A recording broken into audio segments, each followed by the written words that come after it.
नमस्कार, मैं हूं नवीन झा डेली न्यूज़ अपडेट से। दोस्तों, इलेक्शन ख़त्म हो चुका है, रिज़ल्ट आ चुका है और सरकार बनाने की कवायद चल रही है। लेकिन सबके दिमाग में सिर्फ एक ही बात चल रही है कि जहां कोई भी ये नहीं मान रहा था कि बीजेपी और एनडीए की 300 से कम सीटें आएगी, बीजेपी की 300 प्लस और एनडीए की 350 प्लस, ये तो मान के ही चल रहे थे लोग। लेकिन जब रिज़ल्ट आया तो सबके नीचे से ज़मीन खिसक गई। सिर्फ बीजेपी वालों के ही नहीं, यहाँ तक कि जो पोलस्टर्स थे, जो सेफोलॉजिस्ट थे, उन सभी के जो प्रेडिक्शंस थे वो सभी गलत साबित हो गए। इसमें गलत साबित होने में 3 स्टेट का सबसे बड़ा योगदान है। उसमें भी सबसे टॉप में उत्तर प्रदेश है। उत्तर प्रदेश में किसी ने ये उम्मीद ही नहीं की थी कि बीजेपी का प्रदर्शन इतना ख़राब होगा। एसपी आगे निकल जाएगी। जहां योगी जी ने लॉ एंड ऑर्डर को ऐसा सुदृढ़ कर दिया है, यूपी की किस्मत काया पलट कर दिया है, वहाँ पे समाजवादी पार्टी जो गुंडों की पार्टी कही जाती है वो आगे निकल जाएगी। ऐसा किसी ने सोचा नहीं था। दूसरा स्टेट बंगाल। बंगाल में बीजेपी जहाँ पिछली बार 18 थी, प्रेडिक्शंस 30 तक जा रहा था, लेकिन वो नीचे खिसक के 11-12 पे आ गई।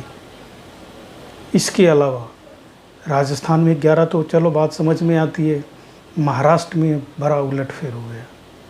तो इन सब 3 से 4 स्टेट को मिला के बीजेपी 240 पे अटक गई, जो 272 कम से कम क्रॉस करना चाहिए था वो नहीं कर पाई। इसके क्या रीज़न है तो उस पर मैं बात करूंगा। तो इससे पहले कि अगर आपने चैनल को सब्सक्राइब नहीं किया है तो कर लीजिए और वीडियो को लाइक और शेयर करना ना भूलें दोस्तों। इसके 2 मेन कारण हैं। पहला कारण कि जो लोग मोदी मोदी चिल्लाते हैं, जय श्री राम का नारा बाहर का बड़ी ज़ोरों से लगाते हैं, लेकिन जिस दिन इलेक्शन होता है वो पोलिंग बूथ तक नहीं पहुंचते हैं। अरे भाइयों, सिर्फ मोदी मोदी कहने से नहीं होता, वोट डालना पड़ता है। मुस्लिमों में एक मुश्त वोटिंग होती है, तब जाके अखिलेश और ममता जैसे लोग आगे बढ़ते हैं। तो सिर्फ मोदी मोदी कहने से नहीं होगा। अगर आप मोदी को जिताना चाहते हैं, बीजेपी को आगे बढ़ाना चाहते हैं, तो वोट भी डालना होता है। जो नहीं डाले लोगों ने, वो मान लिया कि ये मोदी जी तो जीत ही रहे, तो जीत रहे हैं तो ऐसे कैसे जीतेंगे, बिना वोट के तो कोई जीतेगा नहीं। दूसरी चीज़, जो इंटरनल प्रॉब्लम बीजेपी की है उससे बहुत बड़ा आघात लगा है। भी बहुत सारे लोगों से हमने बात भी की है। इनका जो पन्ना प्रमुख वाला जो फॉर्मूला है कि पन्ना प्रमुख को दिया गया है कि एक पन्ना है, उसमें जितने भी वोटर्स के नाम हैं जहां वो रहते हैं उसका वो प्रमुख है, और उन वोटर्स को ले जाने की जिम्मेदारी पोलिंग बूथ तक उनकी होती है। लेकिन कई लोगों से हमने बात की है, पन्ना प्रमुख का ना तो उनके पास फ़ोन आया, ना उनके कोई घर आया। तो पन्ना प्रमुख की जो उदासीनता थी, जो वोटर को पोलिंग बूथ तक नहीं ले गए, ये दूसरा सबसे बड़ा रीज़न था। ऐसा क्यों हुआ, पन्ना प्रमुख नॉन एक्टिव कैसे हो गए?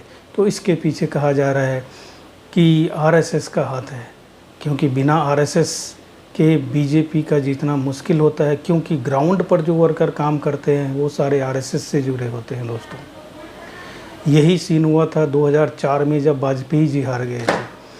उस समय भी ऐसा चल रहा था कि इंडिया साइनिंग का नारा वाजपेयी ने इतना काम किया था, लेकिन आरएसएस वालों ने बीजेपी नहीं, खासकर वाजपेयी जी को सबक सिखाने के लिए उनके साथ ऐसा खेल किया था, और इस बार मोदी के साथ किया। लेकिन मोदी इतनी बड़ी सक्सेस बन चुके हैं कि इतना करने के बाद भी 240 पे तो आ चुके हैं और एनडीए को पूर्ण बहुमत आ चुका है, सरकार बनाने जा रहे हैं।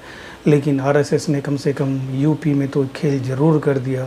अगर यूपी में 30 सीटें और मिलती तो 272 पार हो जाती।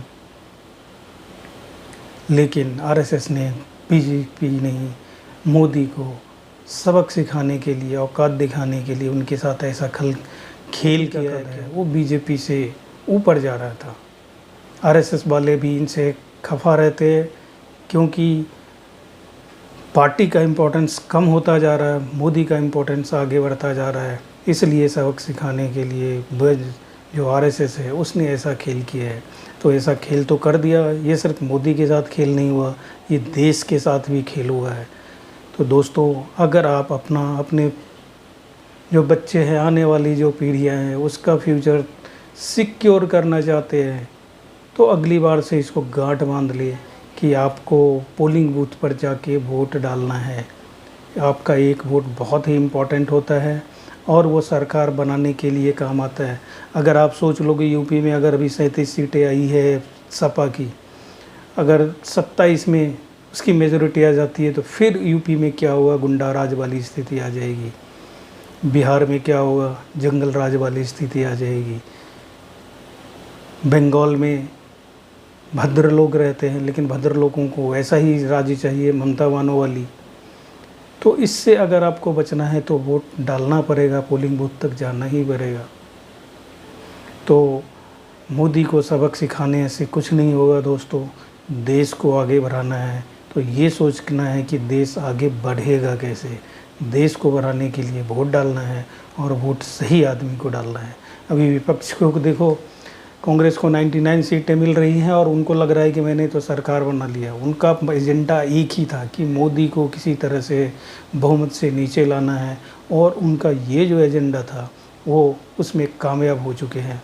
और इसलिए आप देखेंगे कि विपक्षियों को, उनको ये नहीं है कि मैंने सरकार नहीं बनाई, उसको ये है कि हमने मोदी को 272 से नीचे ला दिया बीजेपी का, और जो अभी सरकार बनेगी वो बैसाखी पे रहेगी। और जब बैसाखी पे सरकार होती है तो डिसीज़न भी उसी हिसाब से होते हैं। लेकिन मुझे नहीं लगता कि ऐसा डिसीज़न होगा, क्योंकि मोदी का जो काम करने का स्टाइल रहा है अभी तक पिछले 22-23 सालों में, वो फुल मेजॉरिटी के साथ काम करते आए हैं। और अगर उनको दब के काम करना होगा तो शायद वो कर नहीं पाएंगे। देखना है अभी आगे, सरकार तो बनने दीजिए 7 या 8 को, या हो सकता है कि 9 तारीख तक तो शपथ ग्रहण मोदी का हो ही जाएगा। मोदी 3.0 का शपथ ग्रहण होगा। और उसके बाद जब मंत्रिमंडल का विस्तार, मंत्रिमंडल जब बनेगी तब देखना होगा किसको क्या मंत्रिमंडल मिलता है और उसके बाद सरकार कैसे चल पाती है दोस्तों। लेकिन ये जो राष्ट्रवादी लोग हैं उनके लिए ये इलेक्शन सबसे बड़ा सबक दे के गया है। अगले इलेक्शन से बहुत सावधान रहने की ज़रूरत है।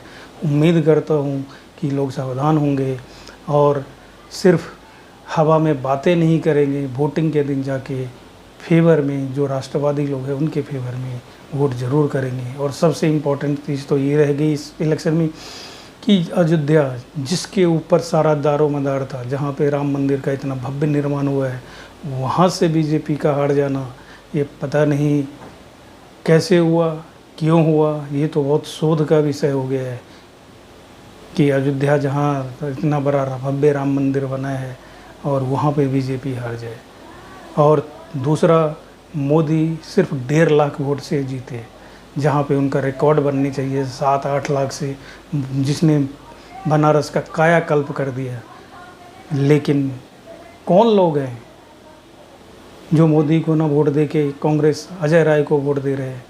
ये कौन से लोग थे? वो बहुत ही शोध करने का विषय है, या और कोई रीज़न है इसके पीछे? ये तो आगे धीरे धीरे बात निकल के आएगी, लेकिन भविष्य में ध्यान रखने वाली बात है दोस्तों। तो अगर आपने इस चैनल को सब्सक्राइब नहीं किया है तो कर लीजिए, और वीडियो को लाइक और शेयर करना ना भूलें। धन्यवाद।